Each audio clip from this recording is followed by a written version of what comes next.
Welcome, everyone, to the latest episode of Signals from Mars. I am joined by, as he's anointed himself, Rock God, John Corabi. It asked for a title. I'm like, I don't even know what to put in there. I could have Yeah. went with Night Manager 7-Eleven, but whatever. Either one would have worked. I'm sure Yeah. nobody would have been mad.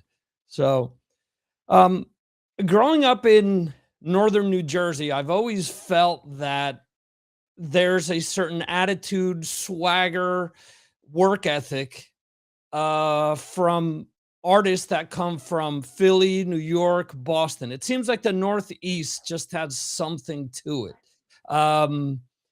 Being someone that's from Philly, do you feel that that's appropriate, or do you notice a difference between the three? No, I would say that's appropriate. Again, I think more of it has to do with you know parental upbringing. My dad was just like a workaholic. Yeah. Even when he retired in late in life, I think he was home maybe a month and he goes, I can't do this anymore. So my family used to run like a couple of different unions in the Philadelphia, New Jersey, Delaware area. And my dad, I think, he was out of work. He retired. They gave him his watch, whatever. And he literally went home and watched TV for about 2.5, 3 weeks and went, I'm coming back in, but only like 3 or 4 days a week. He couldn't sit still. So I think that's just, but those three cities, New York, yeah, there's Wall Street, but I think for the most part, New York, Boston, and Philly was like, it was just kind of a blue collar work ethic. You Yeah. know what I mean?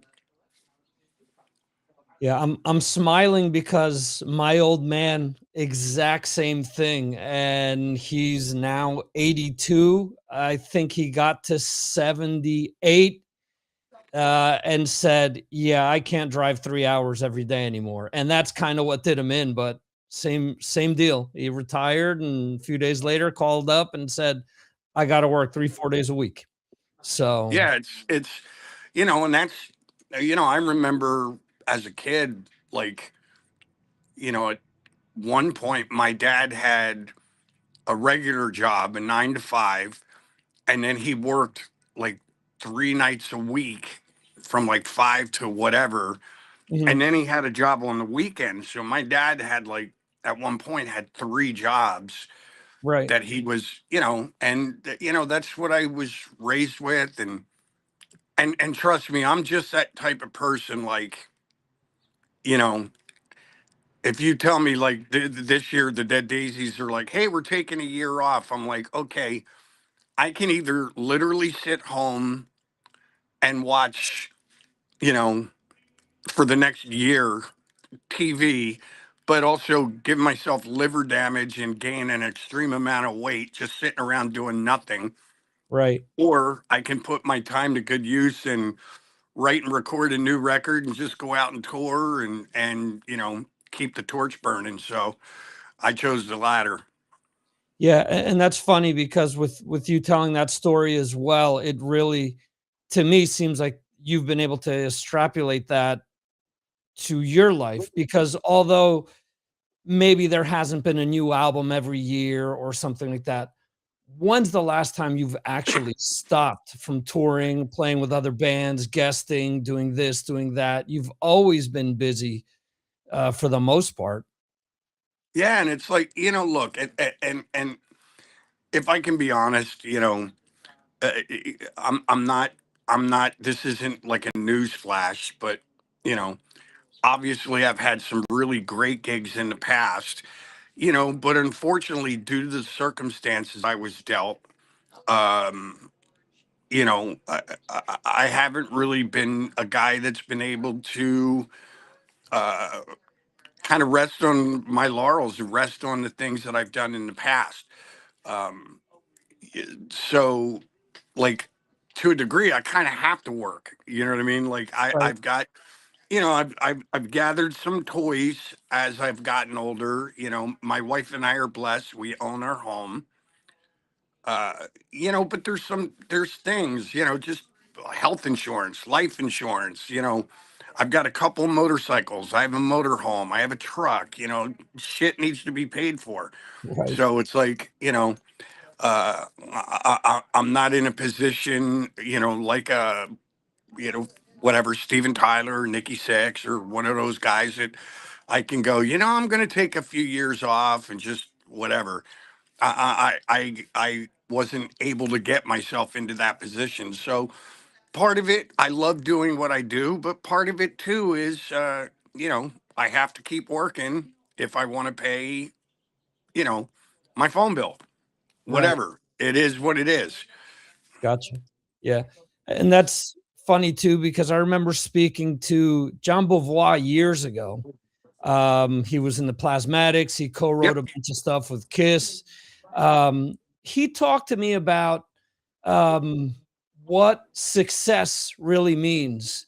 And you're bringing up like Nikki Sixx, Steven Tyler, where people think about success from a monetary standpoint.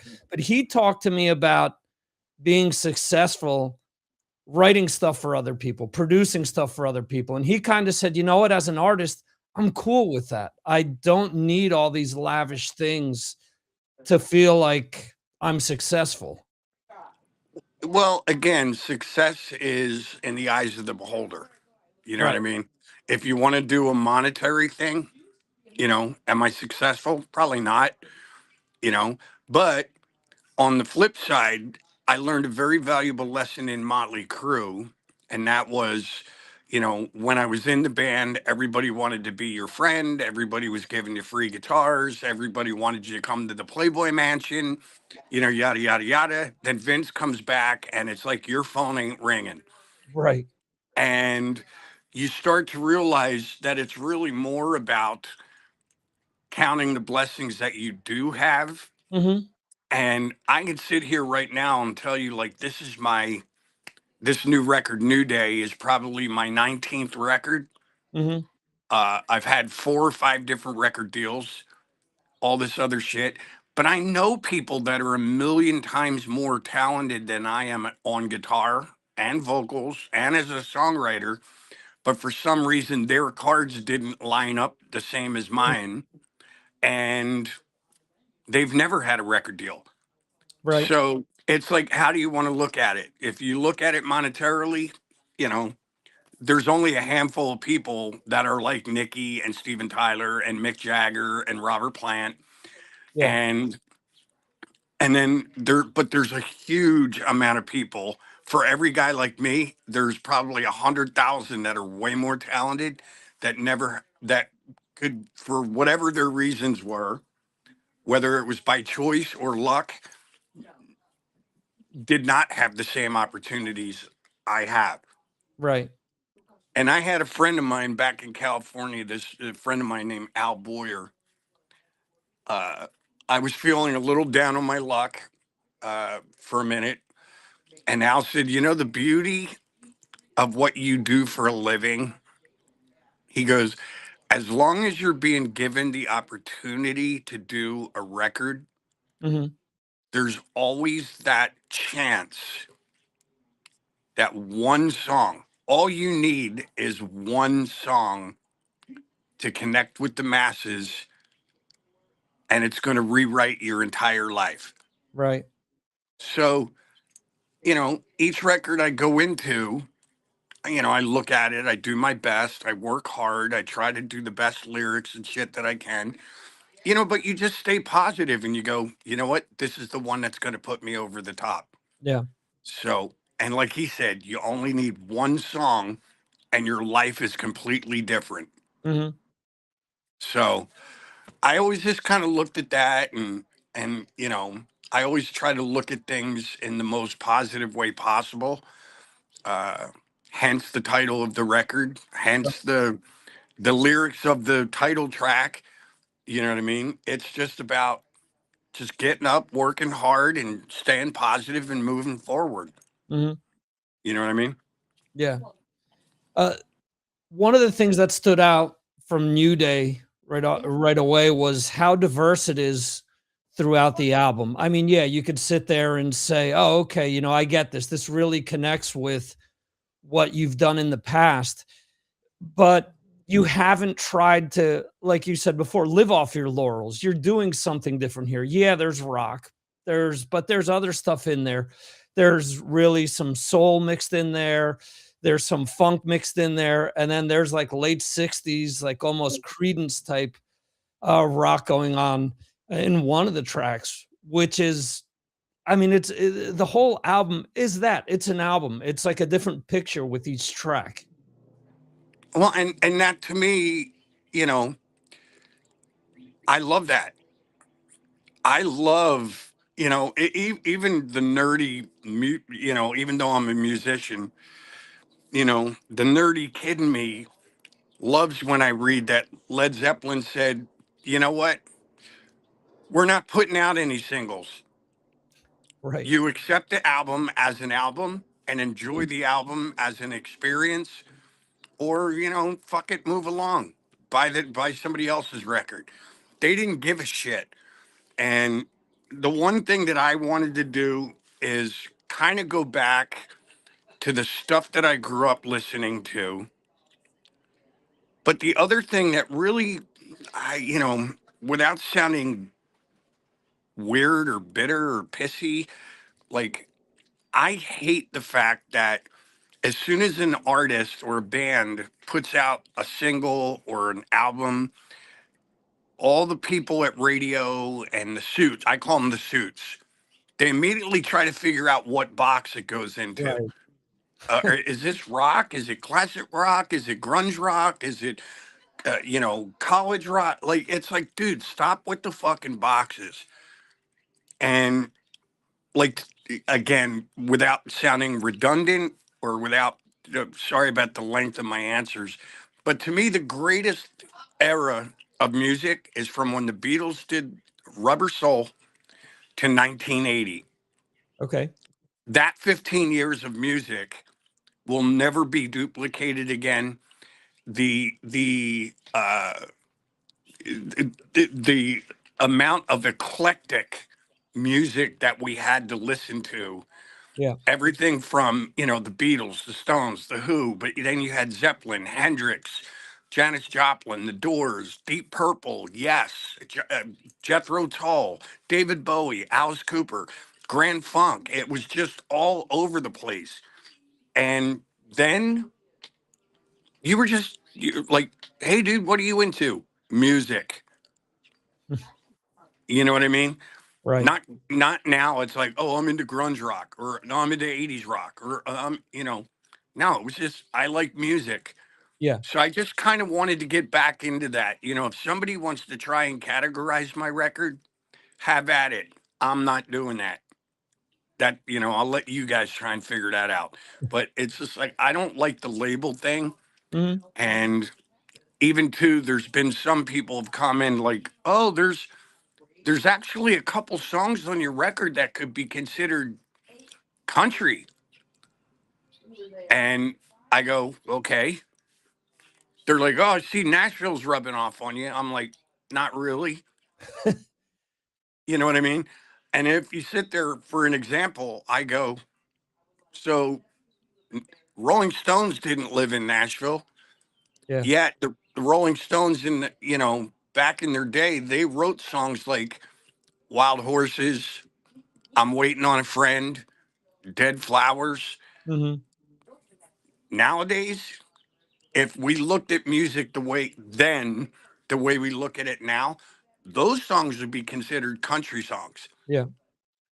And it's like back then, that's what I loved. Those bands had the freedom to just be creative. Mhm. So I don't know if I achieved that or not on this record. That's what I wanted to do. Like put the labels aside and just write a great record. Um, I personally feel like we did it. Somebody else may disagree with me. C'est Right. la vie. You know what I mean?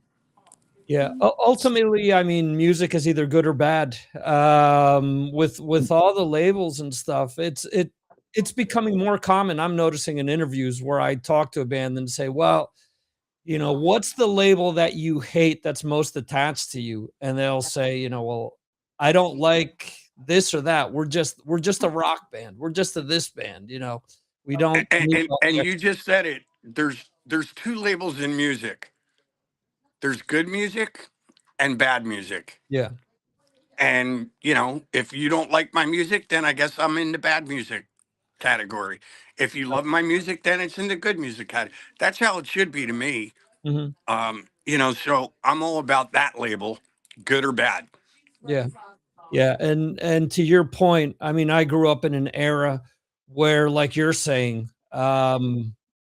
where you bought an album and the album was a journey. Each song, as I'm saying with your album, each song was different. It wasn't, well, we've got this one hit and we're gonna have a B version, C version, D version because we can just pump that out. So we're just gonna try to regurgitate that same hit we had years ago. Where this And again, that's why, like, listen, there was really great music after 1980 as well. right.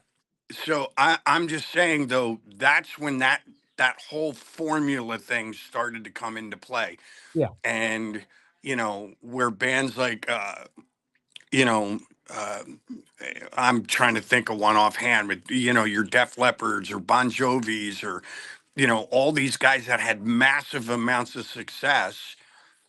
I'm sure they got shit when they were like, oh, hey, we want to try and do. No, no, no, no, no, no, no, no. Yeah. Your last record did this. Let's just stick with the formula that this Mhm. works. If it ain't broken, don't try and fix it. And and I'm not saying those bands fall into that category, Right. but it was much more prevalent once you had bands that were selling a million, 5 million, 10 million records. The label especially, they don't want you to get out of that formula. Yeah. This works, stay there. You know what I mean? And I'm just not into that. Yeah. I hear you.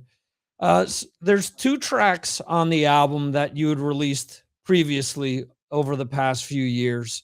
Hmm. Um, how much of this album was written for the recording session, and how much was just riffs or lyrics or different ideas that you had accumulated over the years? It was, there was ideas there that I had worked with Marty on, and we just kind of, like, I started working on them. And it's funny, during COVID, I told Marty I want to do a record. And he's like, dude, nobody's doing records anymore, bro. Like, they're doing the records, but this is how they're doing it now. Like, you put out a single, finish one song, you put it out, let it sit for a minute while you're working on the rest of the record, and you just kind of release singles. I got to be honest with you, though, I'm not the most computer literate person. Right.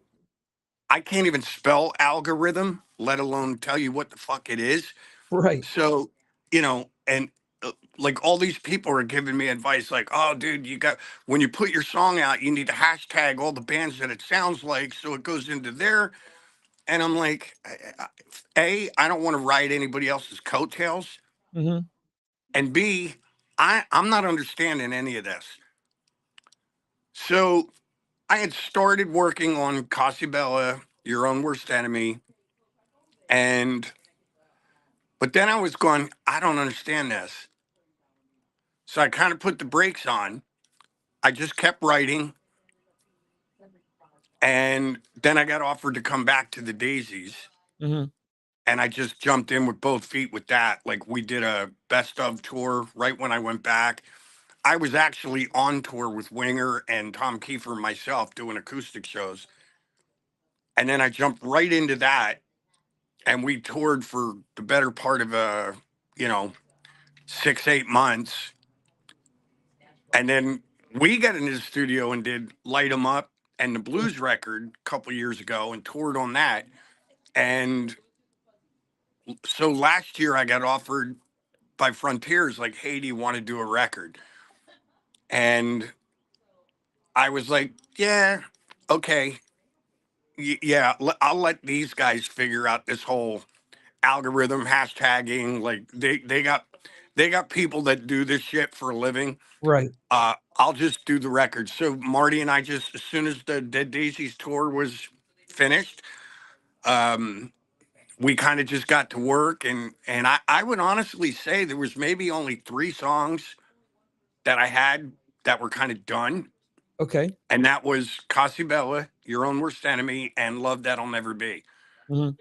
And then the rest, Marty and I just got to work on and started writing and putting shit together. So majority of the records kind of new. Okay.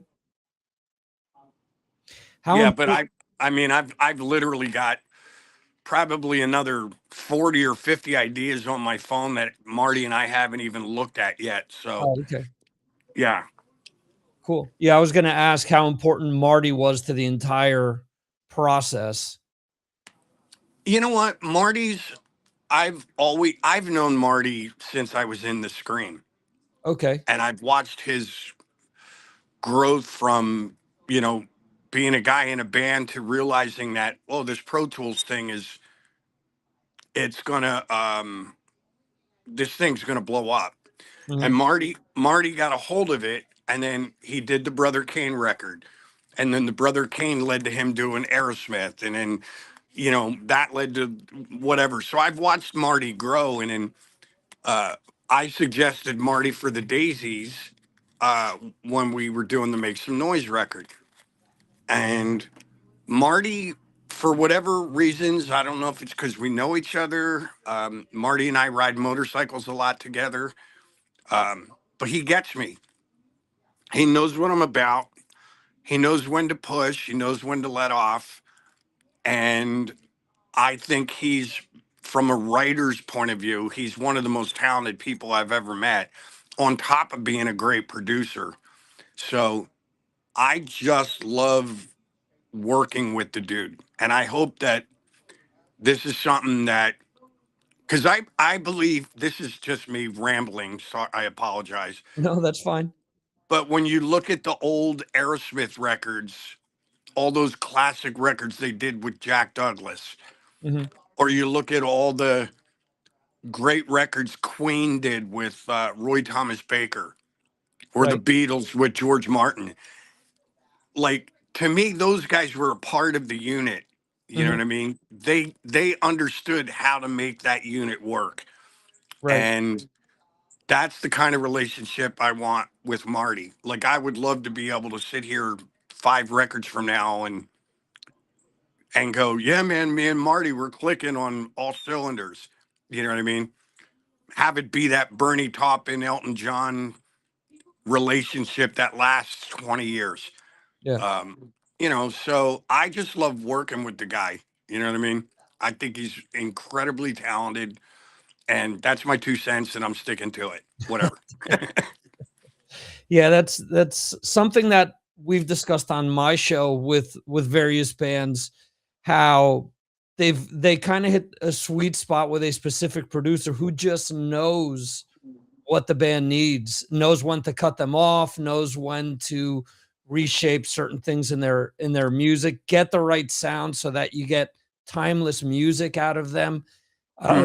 So I get exactly what you're saying, and that's the thing. I mean, I think if you listen to your album, you don't get the feeling that whether it was Pro Tools or not, whether you're playing to a click or not, it's almost like the album could have come out today, 10 years ago, 20 years ago, 30. So it's timeless music at the end of it. And that's all I've ever really wanted. I mean, I listen. Trust me, I've got some songs from my past Mhm. that you know, I put on and I just sit there and go, oh my God, dude, what the fuck was I thinking when I wrote these lyrics? They're just so caveman. Right. Um, and we've all got a few of those in our catalog, but you know, ultimately Marty just sat with me and he goes, what do you want to do? Mhm. And I told him, I said, I want to go back to the 60s and 70s, kind of a vibe. And I want to do a record where it's the whole record is the statement, not a Mm. song or two. Right. You know what I mean? And he goes, okay. And I go, no categories, no boxes. And Marty understood exactly what I was saying. And it Mhm. was great because Marty just went on tour with me as well, playing guitar with me. And, you know, he just gave me a hug and he's like, dude, we nailed it with this record. And I'm like, that's awesome. I Yeah. love that. Yeah, that's so cool. Um, you've touched upon various other bands that you've been in, Motley Crue, Dead Daisies. You've had to step into certain situations where other people would probably cower from them. I mean, even with the Dead Daisies, when you came back, you were coming back for Glenn Hughes. Um, how fearless do you have to be walking into some of these situations to say, you know what, fuck it, I'm John Corabi, and this is me. You know, honestly, I don't, you know, yeah, I got to be honest with you. When I went back to the Daisies, I was like, oh shit, here we go again. You know, I hope the fans, um, you know, appreciate what I bring to the table. Um, you know, again, I'm like, not even taking into consideration that Glenn was filling in for me. Right, I was more into the, oh great, now I'm filling in for Glenn. right. Are these fans going to accept it again? Uh, you know, so there's a bit of insecurity on my part about Mhm. that kind of shit, but um, then I had to kind of remind myself that wait, hold on a minute, like I was there, I was there first. You know what I mean? Right. I did 4 or 5 records, so um, but it was a little tedious going back. You know what I mean? I still worry about shit. You know what I mean? Yeah. Whatever. So um, you know, but honestly, I've been offered other gigs as well. Like I got offered the Rat gig um, right after. I think I was still in Union, and Okay. they're like, "Hey, dude, Steven left. You want to sing?" Nope, no. And then somebody mentioned, "Oh man, you should try out for STP." I'm like, "Nope, no." These singers, these singers are Scott Weiland, Stephen Piercy, love him or hate him, whatever. They've got an iconic voice, you know, and I'm no, I don't want anything to do with it. Um, Even the Daisies, my first go around, it's like I didn't know anything about John Stevens, their Mhm. first singer, and then I started reading up on the guy, and I'm like, wait, this guy was in Excess, you know. So I was a bit nervous about that too. Right. Uh, but they kind of worked it out where it's like I wasn't necessarily joining the band. I went and I just did some shows with them in Cuba, and I just got along with everybody really well, so it kind of eased my nerves a bit. Mhm. And then they're like, "Hey, do you want to do a record with us?" And I was like, "Yeah, okay, sure, whatever." I didn't think about it, but um, you know, it is a bit weird, man, stepping into someone else's spotlight. You know what I mean? Right. Regardless, And I'm sure with what you're saying, some of the bands that you chose not to join, the experience that you had previous to that probably helped you out with that type of a decision as well. yeah. I mean, it wasn't. Listen, dude. Like you know, I've been saying it for 30 years. It was like, I mean, I found out very quickly. The band was like, "Hey, dude, you're the new singer." It's like, awesome, great.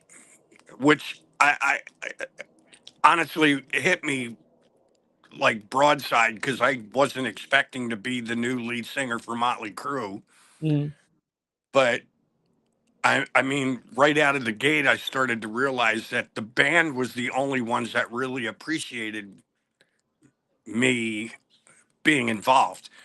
I know Right. their manager wasn't happy. The lawyers weren't happy. The accountant wasn't happy. And the record label that just gave them $25 million definitely wasn't happy that I was involved. So I was swimming upstream from, like, I won't even say day one, I'll say day three, day Mhm. five. Okay. Once, you know what I mean? Once it got out that, oh, this is the guy that's going to replace the other guy. And I'm like, fuck. So I didn't really like being in that position. I like the position I'm in right now. I'm doing a solo record and I get to write my own path. Gotcha. And this is probably the first time in my entire career where I've gotten to write my own path, whether it's even with the songs. Normally, when you're in a band situation, there's always that give and take. You're married to the other three guys in the band, so you're trying to keep everybody happy, but get your point across, you know. So, you know, you can come up with a finished song, which I've done in the past. And then inevitably the guitar player will come up and say, ah, man, I don't really like soloing in the key of B flat. Okay. Can we change this part? Okay. You know, and then, or the drummer's like, I don't really like that beat that you're doing. I would have done it like this. Okay. So you're always compromising. And this was my first real, even though Marty was as involved as he was, Mhm. he always kind of prefaced everything with, hey, dude, it's your name on the record, whatever you want to do. Yeah. So I'm kind of charting my own path right now, really late in the game. Yeah, that's fine. Um, last few questions here. There was so much talk. I mean, it was in the dirt and everything that for a split second they had tried to have you and Vince in Motley Crue at the same time. But my question is, was there ever a shot of you and Glenn being in Dead Daisies at the same time? uh, no. Um, I left at the end of 2018, and it took them a while to figure out who they were going to get. Okay. Um, you know, and I had kind of made my choice. Like, I'm gonna go do shows on my own and spend some time with my family, and you know, uh, and then COVID hit Mhm. in early 20. Um, so there was no real talk about the two of us playing together.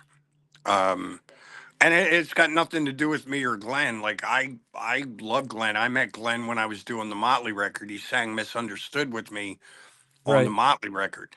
Um, so I've known Glenn for a very, very long time. Um, he's always been great to me, even when he was in the Daisies and I was out. Like, we were texting each other via Instagram and other shit, and then when I heard the record, I congratulated him, and he was like, "But," and anytime I release a new song, he's like thumbs up, gives it a heart, you know, and Cool. so we're good. You know, it's just you know, it's never really truly been discussed. You know what I mean? Okay. Um, where should people go to pick the album up and ensure that the most amount of money gets back into your pockets? Well, that's kind of um, you know, honestly, right now it's pre-order. The album isn't even out yet. It doesn't Right. come out till April 24th. Mhm. Um, but they can go to johncorabi.com. And there's a thing there where you can order the record. There's all these little weird bundles, and they're doing CDs and vinyl and all that shit, t-shirts, and you know, they can purchase stuff through there. Okay. Um, and you know, it is what it is. It's, you know, there's record labels and different things like that involved. So who knows about if I'll ever see any money from it, because none of my other records I do. It's hilarious. Okay. And where can people go to keep up with all things John Corabi? Your website? Is there any social media that they can follow you on? There's John Corabi official on Facebook, John Corabi official on Instagram. Unfortunately, I haven't convinced Instagram and Facebook that I need the blue dot. They keep telling me that. I keep writing in with my ID and telling them that I'm John Corabi, and for some reason they don't believe it. But they can also go to johncorabi.com, and there's tour dates, videos, everything is there, merch, everything. So Awesome. Well, I want to thank you so much for all your time today. And it's been a lot of fun talking to you. thank you, buddy, and keep waving the flag, pal. Absolutely. All right. Thank you. All right, buddy.